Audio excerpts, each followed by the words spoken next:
Okay. Maybe. Well, some of those questions, we'll get closer to an answer as we head into Champion Select, and then we can judge after the draft here. As one game could send Unicorns of Love to Krakow. We could do a Deficio style where we, as they're at the Nexus, we make a prediction as to who's going to win from that point on. Right. We can do that. Or like, you know what, it's going to be a really close series. I think 3-2. Both of these teams are playing fantastically. We have a series on our hands, all the buzzwords coming out. Well, it's actually not fun if he's not here to react, because that's lame then. He's nearby. I'm sure he can hear us. Lissandra Tarek going to be banned away here by the Unicorns of Love. Shen, again, aimed at chat. She has been a series-long ban that we've been seeing out from these two teams. So I feel like Giants shouldn't ban the cast-in because I don't think it's necessary. They played around it well in their win in Game 2. They seem to have answers for it. And I feel like as a champion, there are still many windows of opportunity that you can punish the cast-in and play around it. With the Tarek gone, it makes that a little bit harder, but champions like Tahm Kench actually do a really good job of mitigating a lot of the strengths that Kassadin has. So I feel like sending that ban towards Unicorns of Love isn't necessarily warranted. I think Unicorns going to ban Nidalee, and Giants will end up banning Rek'Sai as the last two bans, and then we get a Gragas Elite matchup. Hopefully, where neither is the first pick, so maybe we can see something else being early drafted there. I think if Unicorns actually do that and draft Tahm Kench early, that would be a win. I would like to see that, depending on how well Hillsang plays it, because then Hustle actually has to go to a third champion this series, which might, or play the Karma again, which was highly inefficient. Final ban from Unicorns will be the Nidalee once again. Has been consistently banned out throughout this series, and now just waiting on that final ban from Giants to round out the banning phase here in Game 4. And what will it be? They of course banned the Rise before as a respect towards Exile from his performance earlier, Kassadin as well, so something's going to get through. Bard, so it has to Rek'Sai. It's got to be the Rek'Sai. Yeah, so they banned the Bard, so they first pick the Rek'Sai, and then they take away the Tahm Kench, and then Hillsang is the one that has to go to another champion. Because Alistar is really not that great into Tahm Kench. It's so easy. You can actually gobble him up mid-combo, or you gobble him up after the combo, spin him out, and you win the trade. So Maxlor paying some respect to our fallen god Gilius. May he rest in peace. But he's going for rank 1 again. Well, Maxlor? No. I mean, like, I think Gilius will get upset if he does. Yep. But yeah, there are a number of options. I agree with you, Crepo. That the Tahm Kench would make a lot of sense right now.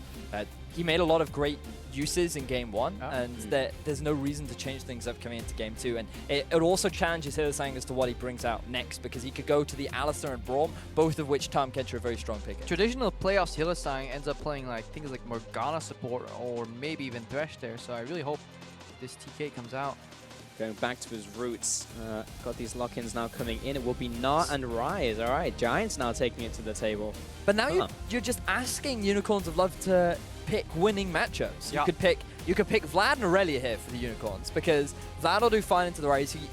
He may struggle come the mid and late. We did see the opposite matchup coming out from Knight, but it depends largely on how the early to mid game goes in the favor of the Vlad. But then the Aurelia as well, really solid pick into the just pick Kassadin into the Rise? Yeah. You can pick the Kassadin too, Kassadin and Aurelia, and then you pick Ashe as AD carry, and you go for like a 1-3-1 with you have, oh my lord, you have 2 teleports, you have a global jungler, and then you have like either an Ashe or a Jhin that solidifies the deal. No Sivir, hopefully. You pick a strong bot laning, and then you can gobble up these assassins with a Tahm Kench later on. Are they that afraid of the Rise from Exile that they would want to pick it up? Like, I feel like this is... Yeah, I just want you guys to explain the benefits of like picking your solo laners right here. I mean, it's basically you pick the Gnar because it's your comfortable matchup for Smitty J, and then you pick the Rise because you don't know like how to play against it on the side of Exile, and you think it's a power pick. However, LCK disagrees. Like they have almost no priority on this Rise pick, so really strange. Very interesting. Well, Braum will be the pick alongside the Aurelia there, so they move away from the mid lane pick as they were toying with the idea. Now Giants, with the solo lane that's locked in, they just have jungle and bot lane remaining, so they will get the pick of the litter.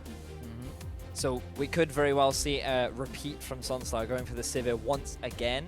I feel like we haven't really talked about Sunstar at all throughout this series, other than a couple of team fights where he's been able to do a lot of damage, and then we often critique him because we say, you probably could have netted yourself a kill if you'd just been a little bit more aggressive on the Sivir. And I feel like while it might be a comfort pick for him, he really hasn't demonstrated very much on the champion throughout this series as of yet. I mean, there's only so much you can do on Sivir. I know, right? It's like press R, speed up your team into sudden death. I'm like, I did my work. Yeah, and that's often like a team call as well. It's just like, all right, we're going in. Press R, cool. Lees will now be the pickup for Maxwell going into the jungle. And now Unicorns just their 2 final picks. I mean, it seems very obvious what they can pick up in the mid lane anyway. I mean, they're having the casting for a while. They need to see if they actually want to commit to that, because it's a very risky strategy. It's snowball or bust here of Unicorns. If they win hard. If they fall behind, though, it's very easy for Giants to weave around that. You know, Sivir and Gnar have so much control in teamfights. If Caston can't assassinate either, they'll have a lot of trouble. Also, Ryze Elise is incredibly potent at shutting down enemy mid laners that are kind of weak. They also have a pretty potent mid game with the Ryze and Elise as well, because Ryze is surprisingly powerful. Again, it's one of those things where not many people to play it, you don't necessarily respect the damage, but the bonus damage that you get from the Rune and the Overload is actually pretty impactful, and the amount of AoE you can impact if you manage your abilities properly can be surprisingly impactful. Yeah, I mean, Exile's going to know, because he played it earlier. That is true. So. Very true. Veritas is going to pick up that Lucian for himself there. Oh, Hustlin, don't do it. That's the Kassadin locked in. I really wouldn't agree with an Alistair pick here, but this is definitely going win lane, win game here. But there's so much speaking for a potential Tahm Kench pick here. But yeah, Unicorns have left. Lucian's coming back into 2v2 meta because he's a really strong laner, and he's actually pretty decent into Sivir. Can beat it for sure. And the all-in at level 6 as well with a Lucian Braum is pretty devastating. So curious. Okay, so that is the Alistair locked in here, guys, for Giants. Oh, the teamfight comp on Giants. So if Giants keep even, they will win these teamfights here, because Unicorns have left, while they look strong in teamfight, they're weaker than they would be compared to splitting up. You know, they have a lot of what they call like duelists and like individual assassins, and they thrive in like small skirmishes, like 3v3s, 2v2s. They don't really get as much benefit from being put all together. By all means, they can win fights, you know, but not to the extent where Giants thrive in grouped fashion. Strength of the parts greater than the sum for Unicorns of Love. But Giants, yeah, if they can get into team fights, great. Maybe able to even up the series 2-2, bring it to game 5, keep those playoff hopes alive for them. But Unicorns of Love, just one win needed to send themselves to Krakow. So, while fights are important for Giants, something we have to consider is that in terms of dragon control, that has not been very high on Giants' priority list. You could argue whether or not that was due to the Cloud Drake, or whether or not it was just Giants' tendencies, but that is a big objective that you can force fights around. And if Giants aren't willing to set up and properly look to make that an opportunity where they can snowball their comp, then we have to wonder where they're actually going to find these opportunities to actually use this big teamfight composition. And of course, if they fall behind in laning phase as well, because a lot of strong laners coming in from the Unicorns, so if they fall too far behind, could be very difficult, but always the chance for them to come back. Once again, use those hashtags, hashtag UOL win, hashtag GIA win, as we head into potentially the final game of the day here in our quarterfinals between Giants and the Unicorns of Love. Let's see if Giants can even us up 2-2, bring us to a game 5, or Unicorns of Love can close this one out. And Hustlin is straight up balling. Thunder Cow with Ignite against the Kassadin Aurelia Lucian.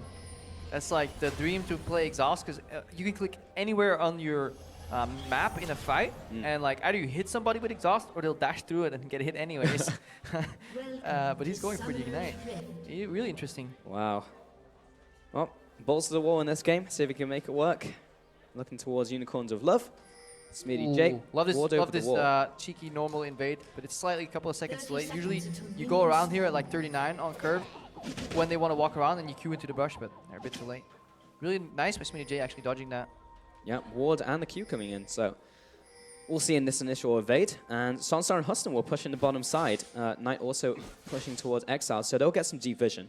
And while this may seem inconspicuous, it gives Sunstar and Huston access to bot lane control, which means they can just ward enemy camps, see if they do it, and get access to lane control from level 1. And Sivir loses to Lucian Braum pretty hard in this matchup. However, if she gets the AFK push early, you can control matchups that way. You just shove the wave in the tower over and over, and then you're kind of okay. Looking at Veritas now heading down here. Huston's just going to see them and try and get that lane priority. Taking a look at some of the items. Dark Seal picked up by Exile, most likely looking towards the Crippling Potion as well. Well, Veritas may be able to get the concussive blows procced off here on Huston. It's going to cut the vision. Yeah. Once again, we can see Maxtor starting on the bottom half of the map. Going to get the pull from Sunstar, but this time Huston went in. Remember the deep vision that he got in earlier on? Didn't actually ward up the Krugs, but is able to stop Veritas and Hylissang from getting the Krugs to themselves and getting that laning advantage. But because of how late they are to lane... Yeah, they're finally playing it right though, because last game, it was a major mistake, or was it game 1 where they had the Karma matchup. This is how you deny ML as support. You don't over push and you just walk up and say, you want the CS? Nope, not happening. Here, CS drops. Then you stack a massive wave and then you can start denying on the tower. The reason Braum beats Alistar is because he continuously can apply passive on a much lower cooldown with the same effect essentially as a Pulverize, Alistar will likely have to skill heal level 2, which means no combo risk with flash in the tower. And then Lucian can always freely dash into the Sivir. Like, look at the zone here from Veritas. This is what we're looking for. Finally, a bot lane played well, and there's at least some denial go on. And this is why you don't draft Sivir Alistar. Yeah. Oops. Yeah, you can say oops all you like, but 3 minutes into the game, it's too late to Like go dash, back. dash. Yeah, that's what I'm talking about. Punish him.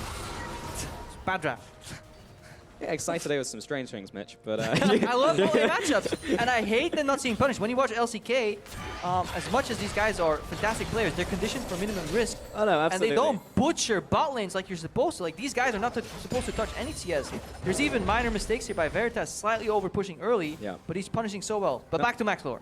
Max Law, he's trying to set up a dive onto Chachi. Is level 3 along with Smitty J, but they need to be careful if he already a back and dive. forth, but he's got Tower Echo. Of course, he does have Repel. Chachi gets a bit of damage down, but it will be Smitty who will be able to jump after him. He has to flash away from the tower. Oh. Chachi, he's still alive. Max Law, critical HP. Move coming in. All on tag. First blood to move. Chachi is asking them to stand up and sit the hell down. Whoa! Oh, Brayseeker, snipe for the kill. Move coming up big for the double. That went from bad to worse for Giants. The plan itself was fine, but it all went so wrong when Maxwell landed a cocoon onto a minion.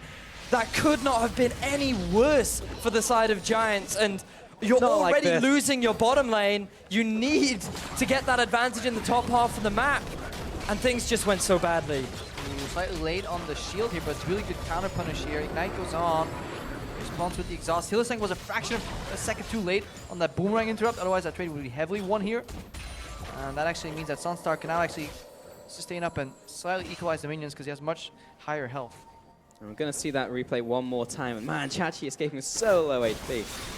Look at Max though. That cocoon onto a minion just that's an unacceptable mistake. You can't afford to be making stuff like that at playoffs. I would, if many top laners wouldn't flash there if they really The level up. Yeah, the guy also gets a level up, by the way. This is like hardcore RNG, but this is what tilt is made of. This is when you tilt. Captain, the ship is going down. Oh, Hustling has to flash away. Sunstar, he's got a concussive blow stacks on him, but up to 3, no 4 for him, and they'll get out of that one. Just your average Tiamat at 4.5 minutes, no big deal. Oh, Jesus. Move with a refresh double buff, level 4, 5 minutes into the game. So rough start for Giants. Yeah, you can say that. I mean, yeah, this CS almost looked equal, but right now it's still a 15 CS lead here for Veritas. He bases. It should be BF these days. Used to be 48, but yeah, on his Ghostblade build. I always keep forgetting that. It's actually a lot easier than to base 1100 gold, good base timing. And that's actually very vital. Another bot lane around here, but nothing's going on. If you have a build that requires Ghostblade, you base on like 1100 gold. And if you can do that base before your opponent actually has acquired the 1300 gold that he needs, then you get such a good advantage here, major advantage against him. Luckily, Sivir can build the Koflat's Warhammer, so it's not as bad, but like, you can really deny the early BF that way, at least. And I mean, he even, I mean, he had to make a choice there, didn't he? Yeah. Because the fact that he was forced back means that he is going to be denied away from that BF. And it was just the advantage that Veritas and Hylissang were able to accrue in the bottom. But speaking of advantages, Move is trying to use his right now in the top half of the map, getting full vision control. They now control the river. And we've talked a lot about how important it is to have control of the river right now, being able to move between the different lanes. And for Exile, who now has hit that level 6 mark, also with the teleport, wouldn't be surprising to see him try and move around the map for a play. Let's engage from Hustling. Speaking of the teleport, here it comes in from someone. Hylissang's coming in. Hustling, he's dropping low, has concussive blow stacks. The flash after to secure the stun. Level 4, no ultimate from him, no flash as well. Kill to Veritas. That's a really good Q from Hylissang onto the cow initially, and then flashes off to secure the 4th proc before it expires. Good teleport from Vizichachi. They need to translate this into damage on the turret, though. It is worth sacrificing time in the top lane if you play for the turret first blood. Reaction from Giants is to send their jungler for defense. Reaction from Unicorns is to go for the 4v2 potential dive. Knight in the mid lane, putting a hurt onto Exile. Lots of damage coming out of the Rune Prison as well. Knight's very low on mana, but lands Doesn't land the overload, lands the flux though. Unicorns will get this bottom lane tower. 3 kills as well over their side, and this game is going very similarly to the first game of the series. Just picking up big advantages, plus the first lane, the first tower bonus. Smitty may be able to trade this one on the top side. Problem is he doesn't have the minion wave nor No, the that support, and the move uses that cross-map ultimate to be able to defend this turret as well. So just more advantages gained for the Unicorns of Love.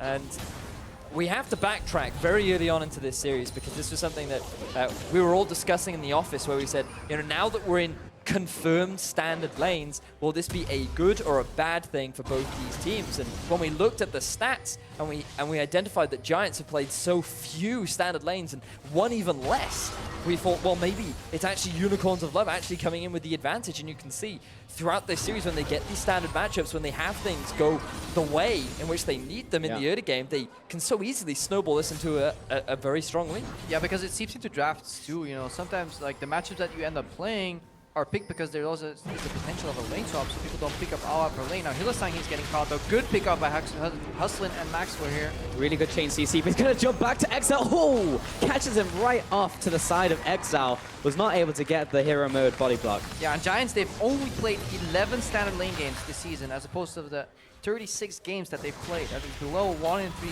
matches. So that means every weekend, usually barring, and week 1 they had 3 standard lanes, so that means like every weekend on average afterwards they played 1 of their 4 games was only standard lanes. They got so used to playing lane swaps, not needing to play for these lanes with their supports, that they can actually get butchered here in the 2v2 bot. And there's also the win rates of the teams as well. Unicorns of Love actually just did better in standard lanes versus Giants. But move heading into the top lane. Chachi is going to aggress under the tower, but Megaform going to be responding with a lot of damage with the boulder toss there. So Chachi will think better of it. But Move, he's still sticking around for a potential dive. Chachi taking so much damage. The flash after into the Nara ultimate reaction flash. And now he's put himself underneath the gaze of Move. That will be the kill for Chachi. That was too greedy from Smitty because I was looking at that thinking Smitty could go for the flash. Chachi had his equilibrium strike and he had his flash. That was so telegraphed. Chachi knew it was coming out, and that is why Move stuck around. Smitty just got baited into that play. When we see the play, it is highly likely that this guy that's getting paid to play top lane also sees this play. He flashed and then dashed back in. Good reaction by Chachi though, because if you flash too early out of respect, you don't trade flashes. So I mean, that was picture perfect. Here they go in, is like, remember this champion can mess you up thoroughly. And let's see, this is kind of top lane poker. But when they walk forward a couple steps, that's when you know it's coming. It's because Chachi eats the second Q that he thinks he can go for it, and then it's just, it was a little bit clutch, but still, good responses from Chachi. If you could R flash on the R, that would have been a hit. Yeah. Sadly, you can't. Unlucky. Yeah, it's just champion. But that was his preferred pick as well, because that was like first rotation coming out from those guys, because they picked up that and the Rise. But still, 0-2 in this lane. Moves put a lot of focus on the top lane. You know, it's important that you mention that, Pulse, because we talked about winning matchups for the side of Unicorns. Now, this Aurelia 1-0-3, well on her way to a 13-minute Trinity Force, is going to speak real issues for Giants come this mid-game. Yeah, Unicorns are playing win lane, win game competition, but we have to remember how this all happened, you know? There was hard leash on bottom, which puts bottom lane really far behind. The payoff in that, let's get back to that later, because Hustlin's going down. Mayday, mayday. Cow under attack. No, he's good. Maybe. Yes, he's good. But all like, fine. the payoff of that play is Maxwell diving top, obviously. Yeah. But, I mean, if they fumble the dive, everything goes wrong, because bot lane's behind and now top lane's suddenly behind, which means no pressure mid either, and Exile gets a free lane. So is pushing up the top lane. He's got the assistance of Max Law. There's nothing to gank, but there is a tower there, so they will gank the tower. Unicorns of Love will trade the inner turret here. They'll take that one away for the top tower. So notice the difference between this Unicorns of Love and Game 1. Because in Game 1, the lead was gained in the top half of the map. So they rotated their bottom up to that side, which was winning in favor of Unicorns. This time, they're going for a potential dive in mid.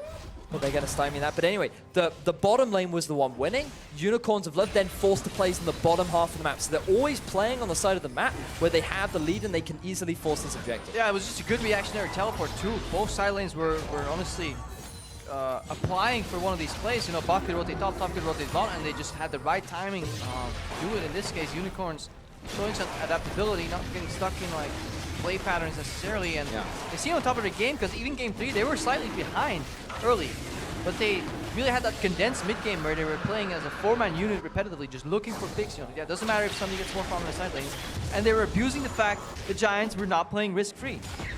If you look over at like LCK, for example, these teams have been conditioned to play so safe that very often they would back off from these pick-off attempts and get more farm on the other side of the map. And then this style doesn't work as well.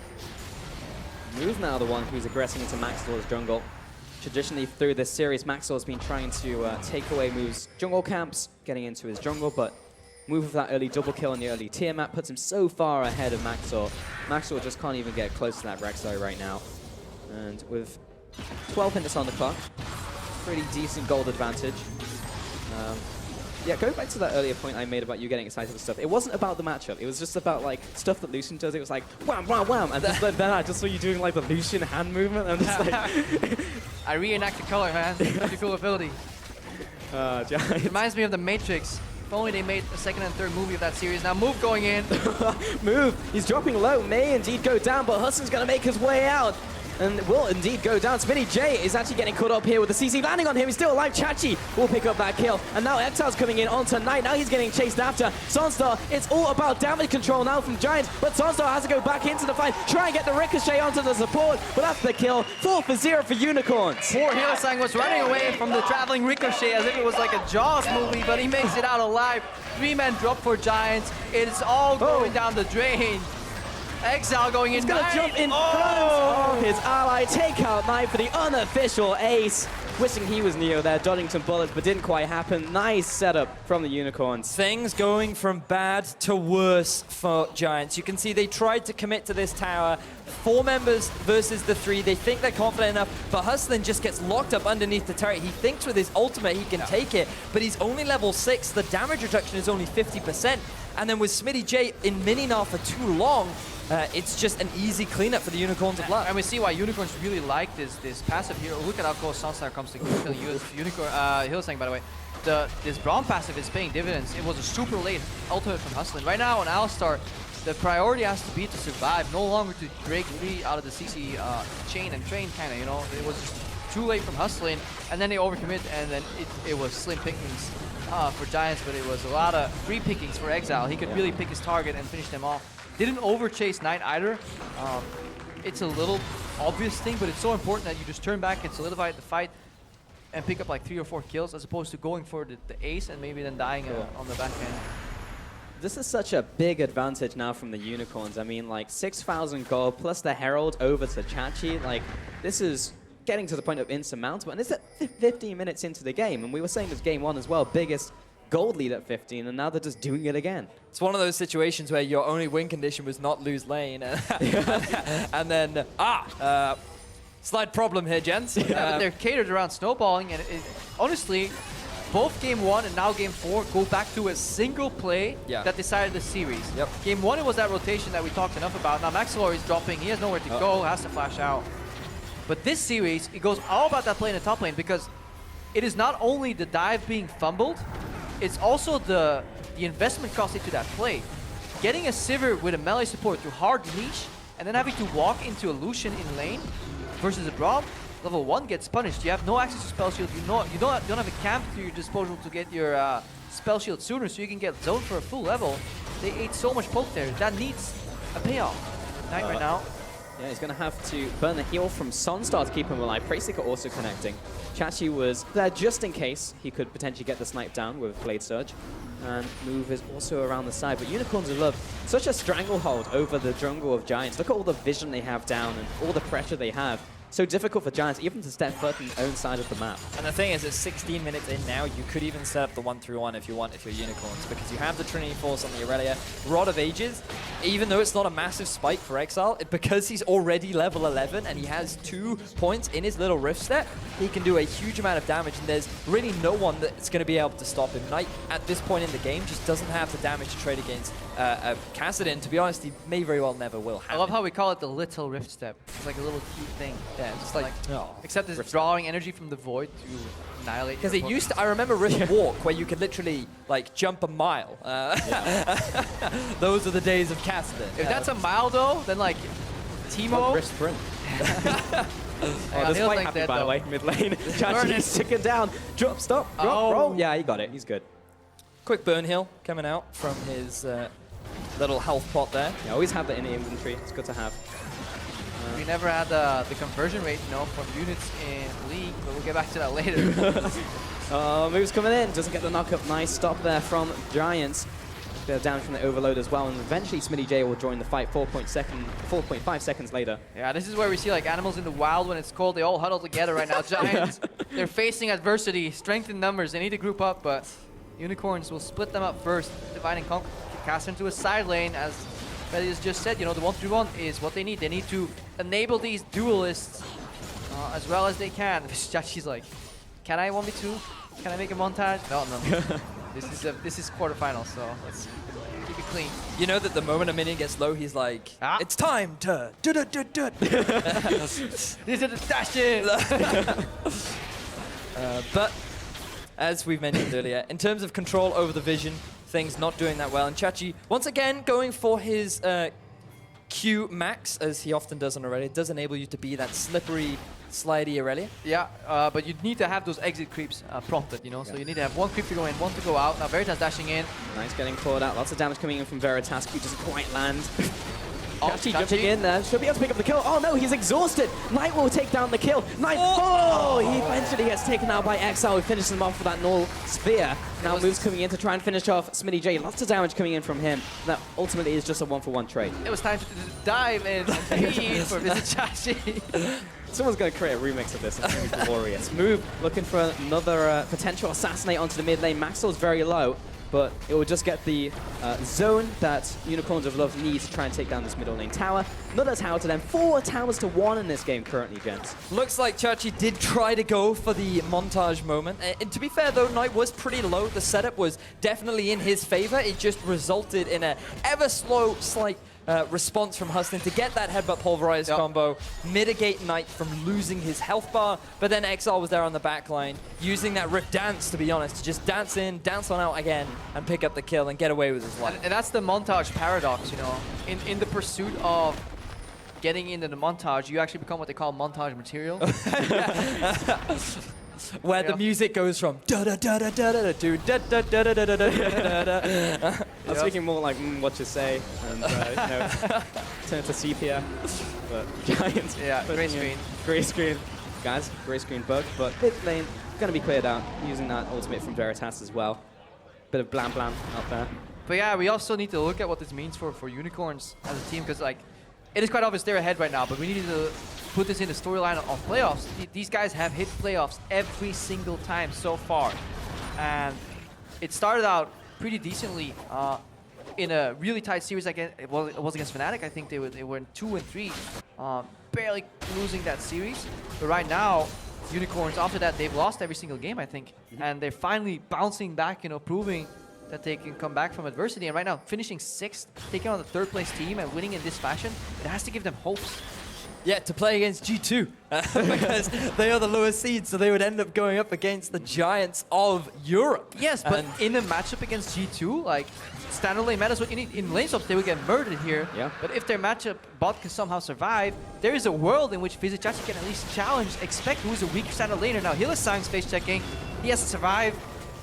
He does survive. He has been quite the survivor in this game, to be fair. He's definitely been able to get out a lot of tricky situations. It's surprising the number of burn heals that he does have, because he's face checking galore, though. That is true. A lot of situations to get out of. He's an adventurer, I would say. Always looking a pioneer of generational support. Always looking for new and to broaden his horizon. I mean, pioneers usually survive. I don't think that... At least long enough to write the book, right? Write the book, and sticking your head headfirst into, I mean, you never hear of the pioneers who don't survive, because they didn't get to write the book, right? So... I think the book will end in semifinals too, but at least it may be a slightly closer semifinal than we would have projected initially, because this meta is definitely suiting Unicorns. However, they're giving away a lot of information in this series. So there's also, we have to look at the bright side for Giants, because they do still have that great team fight comp. It only takes 1 Baron from Unicorns for Giants to turn it around. That's a very optimistic statement. I am the optimist. I always like to look at the bright side, and Giants, they do have a very powerful team fighting composition. And I just come back to this whole game of Unicorns versus Vitality. Yeah. I mean, they were in the enemy base. No, I It's get not it, Betty, impossible. but like that's such a solo queue morale thing to say. It's just That's like, all. guys, we have I like am if that guys guy we can in take solo the queue. big I'm like, Baron. guys, don't worry about it. It doesn't matter if that Riven has 23 kills. He can't. If he gets 24, he can't get a 7th item, can he? Like we just need to buy time. Yeah, guys, we've hit the point of their maximum gold efficiency. Yeah. They can no longer purchase items. They're running out of item slots. We aren't. We can only get stronger. At this point, it's only a climb upwards for us. Exactly. Whereas they stagnate. So The problem right now is there's plenty of item slots left for Unicorn. yeah, that's the issue. That's the issue. If Lee capped out at like 2 item spikes, great. Giants got a chance. The problem is, not yet. Not yet. And the We're fact that actually Sunstar all across the board from Unicorns. Sunstar still hasn't completed his 2nd item versus the Ghost-Blade Black Cleaver of Lucian 13. No one has on Giants versus the Unicorns. Every single role is Good weaker roundup. than- Yeah, that's very true. Yeah, than the counterpart, unfortunately. Oh, Maxor does not want to be stepping up with the damage from Maxor. That's a full combo coming in. Waiting for those cooldowns. Will have to jump away with the flash. Rift Step was looking for him. That was like a Rift Crush right there. He was trying to crush that spider into oblivion because of the amount of damage that he had going for that 2nd item. Lichbane just shreds through this squishy Maxlor, who he's decided to go a little bit tanky, but without any magic resistance, is going to force him back and set up Unicorns for a Baron. And that was the jungler as well. 2-man Baron here. They're hoping to reveal enough members to tell Giants, hey, we're obviously not doing Baron. You can see at least 3 of us. Surprise, 2-man Baron. They are going a bit low though, so if there's ever a moment to build a throw, it's here. Yeah, but now Hylissang's arrived, so he can also juggle the aggro, and no, they're good to go. And Huston will finally step in and it's like, oh, well, and 4 health remaining on that as the smite came down, so there was potential for montage hype from Huston, but unfortunately a little too late to the party. But remember that Exile burned Maxlor's flash early on as well, so there was like little to no way of him getting that steal. Just really good setup from the Unicorns. That was what we were looking for. Game 1 a bit more, slightly more methodical approach. They obviously have champions that are catered slightly better towards punishing here. They had good vision control in enemy red jungle. They forced the face check. Giants, they're on the back foot.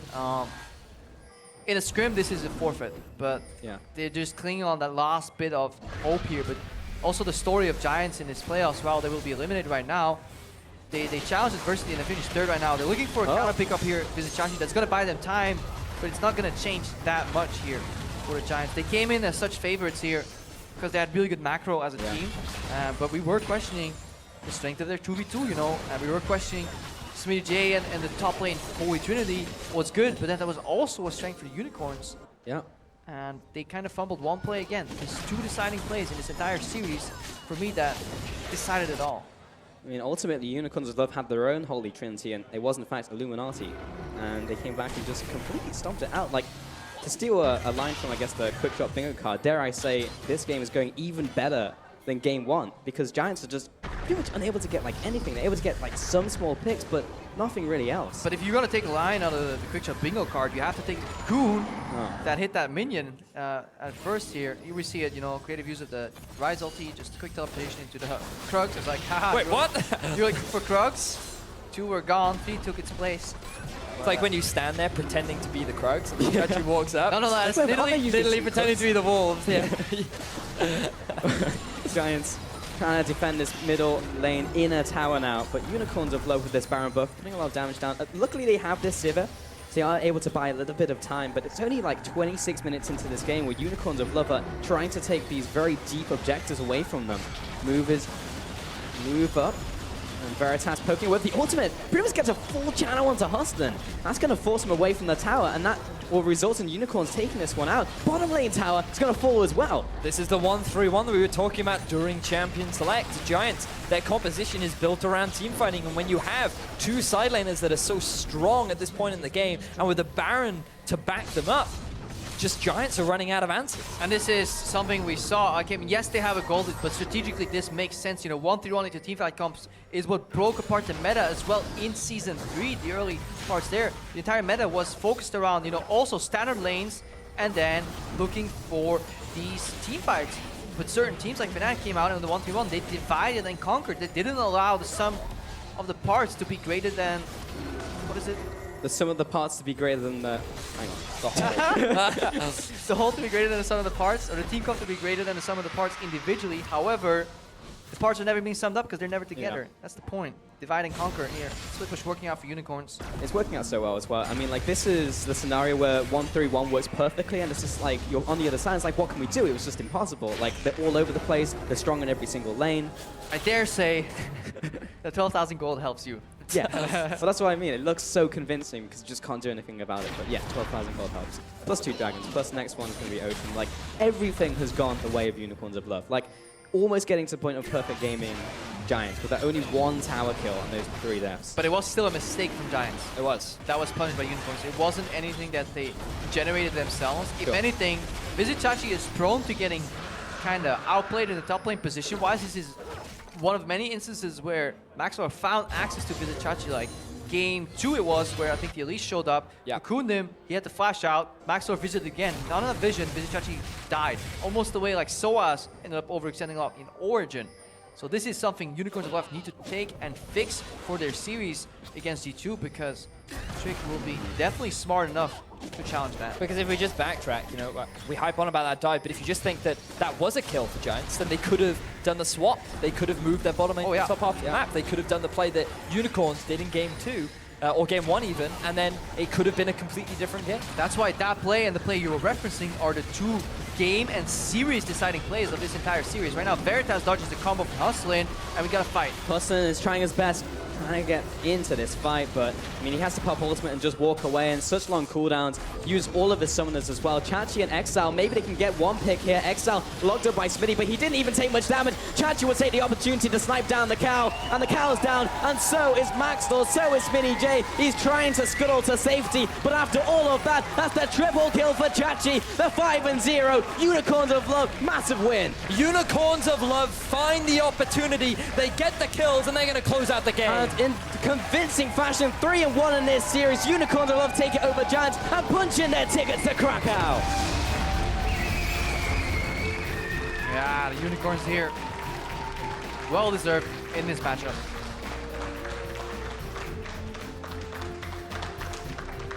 And they got a pet unicorn of their own. It's honestly their manager, Romain, who's always there. No, it's an actual unicorn. Congratulations to Unicorns. I mean, well done. Seed 6, a lot of debate, a lot of people just enjoy. I mean, I was one of them that said, you know, Unicorns are just going to get rolled over. Giants, impressive team. But then when we looked at the patch, we looked at the changes we consider, or maybe they don't, you know, maybe it isn't that one-sided. Maybe it's not as clear-cut as we initially thought. This was a very close series.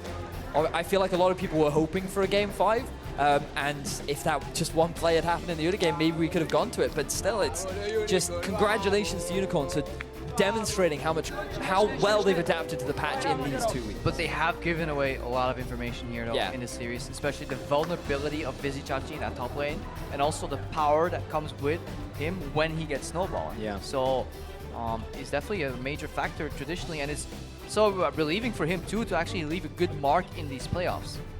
Because last time he completely choked. But I think a player we have to mention though still, for me, is Exile. A wealth of sidesteps and just really solid plays.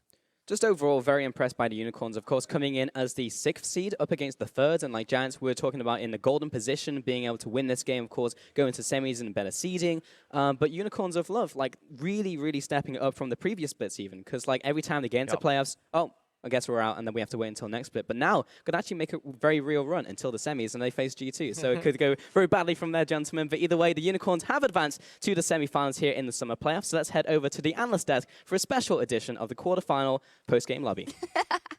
Very special. Very special. Post-game lobby, indeed. Joined here by Stress, by Deficio, and still Sankux as well. First up, we got to get it out of the way. Yes, you were right. The Unicorns of Love won, as you predicted.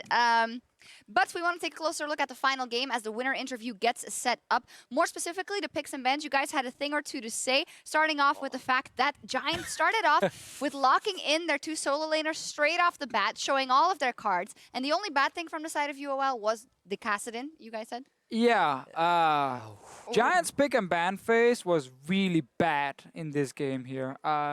Show both your solo laners first rotation, and then you end up blind picking your AD carry, so you also end up in a bad match of bot lane because you didn't show the Sivir. Alistar. And let's talk about the last pick as well. Alistar. You can save last pick for support, and you pick Alistar into Lucian. And Kassadin. And Braum. I'm really clueless. I don't understand. Yeah, this pick and ban phase was really, really bad from Giants. It didn't straight up, it almost straight up lost them the game. It didn't make it easier to win this game here in the end. I'm going to cut you off because I hear that the interview is That ready. was So we're quick. going to hear more in just a second. So Sifa, take it away. Thank you so much, guys. We'll hear more about your breakdown soon, I am sure. But I am joined here by the victorious Exile and Vizicachi after a commanding final game against Giants. Now, my first question is for you, Vizicachi. You showed a really rough performance when we saw you in the spring playoffs, but this time around, you absolutely crushed it. I just wanted to know what changed for you between spring and summer. I just think we have a more solid roster right now. We are good as a team together, we have good synergy, and we enjoy playing with each other, which was not really the case in my last 2 playoffs.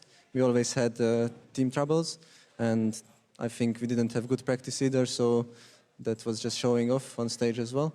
And for me, I tried really hard the previous playoffs to try to contribute as much as I can to the victory, but this time I didn't over-focus on it, but instead trusted my team that they can help me out and we can win together. I mean, you guys definitely showed it. Game 1, totally in your favor. They were a little bit closer, but of course, in that final game, you guys brought it back one more time. Now, over to you, Exile. Win or lose in the coming week, you guys have guaranteed a spot at Krakow. How does it feel for you in your first split to be guaranteed a spot on that massive stage?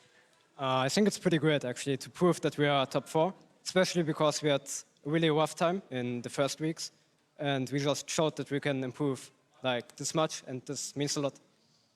And I think, obviously, everyone saw it today. Looking ahead, of course, at your coming matchup in the semifinals, you guys are now guaranteed to face G2, as this is the lowest seed coming out. Are you nervous at all about the G2 matchup? Chachi, we'll start with you. No, I wouldn't say we are nervous, since we even played G2 in scrims as well, and we don't think that they are like invincible or anything. They have their weak points as well, and I think if we practice good and we prepare good strategies, we can beat them. Absolutely. And of course, Exile, what are your thoughts? I think so too. It's just we practice a lot, and then we have a really good chance to beat them. So it's really up to us. All right, well, good to hear you guys still coming in confident after that series win. It's got to feel good. Thank you so much for taking the time to talk to me. Thank you. We're going to head back over to the analyst desk to further break that set down. Well then, so to summarize, looking ahead to the semifinal versus G2, where are the weaknesses then? Because Vizicachi versus Expect, that might be a good matchup for them. Yeah, I think Chachi has the potential there. Expect is still making a name for himself here in Europe, and we've seen that when Chachi actually has things go his way, he can kind of play things out. I still see a couple of weaknesses when it comes to like not getting exploited by just having bad matchups. When it looks to the counter matchup, he needs then a lot of resources. He needs a lot of attention at that time to put the matchup back in his favor. So that's one area that G2 may be a little stronger with coming at them than Giants were. Like also, there's more than just the top Of lane in course. this matchup. We have Sven, Really? Sven and Mithy. There's one lane. That's Oh, pretty crazy. really? Well, we have Sven and Mithy versus Veritas and Hulisang. I think that's kind of goes I even want there. to jump into that in just a second. I do want to give out the MVP award for the series. Vizicachi, we just heard from him. Exile could have been in as well. Great performances from the solo laners overall, which tipped the scales in the favor of the Unicorns of Love. Yeah, definitely. I mean, we have been talking about Chachi so much this split here. He had a rough You start. have. I have. We, as a group, have talked a lot about Chachi as well, because he's actually been really, really good. A lot of players even voted for him like as one of the best top laners we have right now, because he's a big carry for Unicorns. They need him to be a carry, and he was in this series. Whenever Maxlot didn't get to snowball Smitty J, then Chachi just took over. It's interesting you say Deficio says that. He says a lot of things, Sankox. You'll realize that being around. We as a team. We always the royal we to cover up. It's okay, Deficio, don't worry. But Wow. Chachi, But you don't think so? You disagree? hey, well, it's fine. Don't worry. We'll continue this tomorrow in our podcast. Good, It's good. good. We'll say a lot of things, I'm sure. I really Chachi, I think Chachi. you could have given this perhaps to Exile, looking at perhaps carry performances from individual games. I think Chachi as a whole in this series was doing a little bit more for the team at times, so I think it's fairly deserved. Yeah, it definitely is. And now I want to get back into that matchup, obviously, that we just touched on. And the bracket, the Unicorns of Love, due to being a lower seed, will advance to face G2. That means that Splice will be playing the winner of H2K Fnatic, which I hope they're Yay! super excited about. And for Worlds implications, this means that Giants walks away with 20 championship points. They will be in the regional qualifier but they will be the lowest seed, so all is not lost there. So what do we want to talk about first? About H2K or Fnatic versus Splice? I suggest we start with the UOL versus G2. You guys started to talk about the bottom lane. How much of an impact will that make from the bottom lane performance you've seen today? Huge. Obviously, Sven and Mithi is the best 2v2 lane we have in Europe and in North America combined, and they can definitely challenge a lot of other bot lanes around the world. So I think there's a massive difference between them and the bot lane from Unicorns of Love. I also think Perks versus Exile, Perks, as long as he understands that he doesn't need to try and kill Exile and just let actually the bot lane do a lot of work together with Trick, then I think Perks and G2 will have a really solid foundation to win this matchup. Like, this is going to be tough for Unicorns. I think it's not only Perks you have to look at versus X. I think it's both like the jungle duo and jungle mid duo. Like, I think Trick and the Perks was like, that was like what won G2 the last split of LCS, right? So I think they're way stronger 2v2, and I feel like that's the strongest point. Actually, it wasn't today, it was more the 2v2 top today from UOL, but mainly throughout the split, I feel like it was the 2v2 mid that they've relied a lot on. So I think that G2 will match that even better. And I think the biggest discrepancy in that jungle matchup is when you look at consistency. Trick is like on par with his performances and player of the game to like potentially back-to-back be the MVP of the split. Obviously that voting hasn't come in yet, but when you look at his performances, whereas Move is a guy that goes like 0-10 or 10-0, and like he'll crush it when Snowball Exile, or he'll just have a game where he falls flat, whereas Trick is there every single game putting in a good performance. Yeah. I think it's on Chachi, honestly, to carry Unicorns to the finals if they want to make it all the way, because I only see the top lane as like a weak lane for G2, and I say that like not like, oh, it's a terrible lane. I think Expect is still a fine top lane. I just don't think he's as good as some of the other ones, and he's not that important for the team.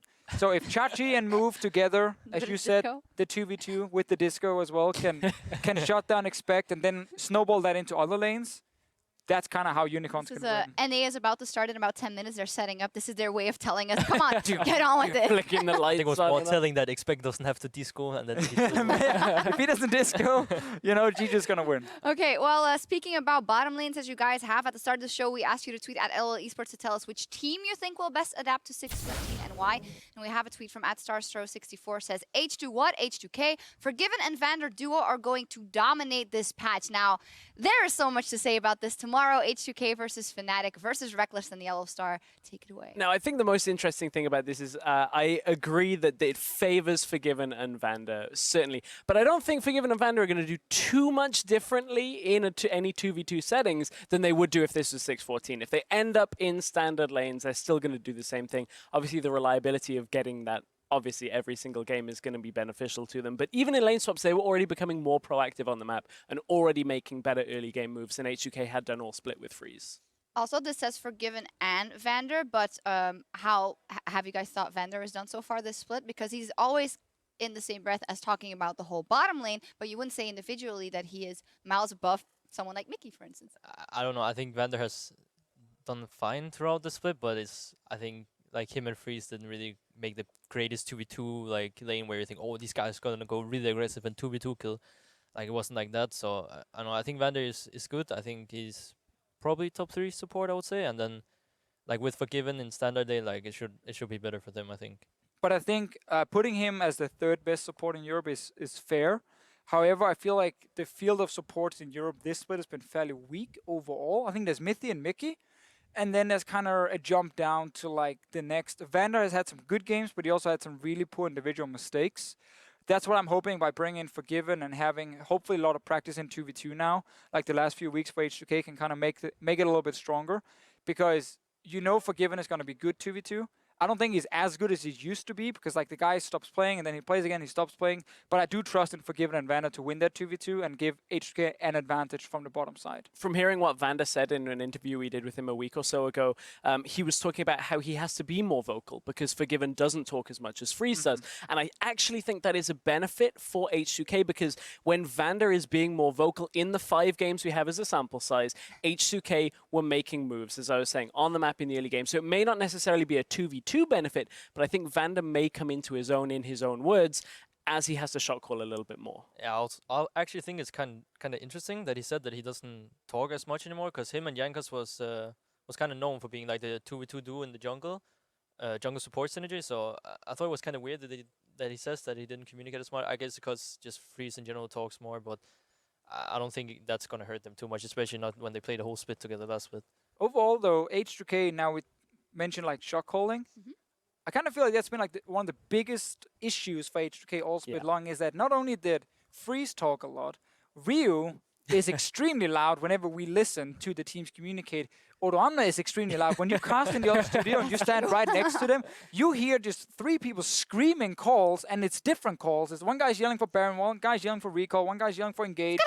And it's crazy to listen to. So I definitely feel like H2K has made a ton of mistakes late game when it comes to like the key calls. Like, do we take Scuttle Crab or what? No, you don't. No, you recall here. You don't go for this one. And that's actually where they've lost a lot of games. Funny enough, H2K, despite being 4th place in regular season, have like the lowest amount of Barons out of all the top 6 teams. And a lot of times actually it's because when they are ahead, they mess it up at Baron, they throw it at Baron because of this communication problem. It's funny how you should mention that about the other studio. It is messy communication, but the number of times in game where I've heard Odo go, I have TP, I'm TPing, and you just get to go, I think they're about to set up a TP play. H2K, they're going to go for this. Nice prediction. Like, I can predict. Thanks, Odo. Also, when H2K had that crushing 5-0 week, they, you know, as said by themselves, they hadn't been practicing with Forgiven whatsoever. It just came in dry. And now they have had 2 weeks to practice with them. What? Yeah, they've had 2 weeks to practice with Forgiven. That's great. Wait, who was the team they played against the last week? They had the tiebreaker versus Fnatic in the end. And that was tiebreaker. I'm sure our stats people are going to tell us. Yeah. Well, if I remember correctly, it wasn't like the biggest matches of they were the against year, Unicorns of Love in one of them. Who are now semi-finalists. Yes. So the 2-0 Unicorns, and then I don't remember the other game right now. But no, H2K actually looked much better, and I think, Forgiven came in and was an improvement over an AD carry who had wrist issues, obviously. But I think Ryu stepped up big time. Like, Ryu was like weak for, like, up and down for most of the split. And then last week, he got to play the Blanc 3 games. He was really good on all 3 games. The good old Ryu in the mid lane. And actually didn't make any mistakes. Also, his Talia game in last week was really, really good, where the first one he played earlier was really bad. So he stepped up, and he needs to be a strong player for H2K in playoffs. Yeah, I agree. Like, Ryu was, I wouldn't say that good in the start. He was kind of disappointing to me in the start of the split. I thought like the way he was usually like the macro play mid lane, the really smart mid laner, but I feel like the things he did in both, I think in scrims and on stage was really questionable, and I didn't really like understand the thought process behind it, but I think he became better and better throughout the split, and his last week was really good for him.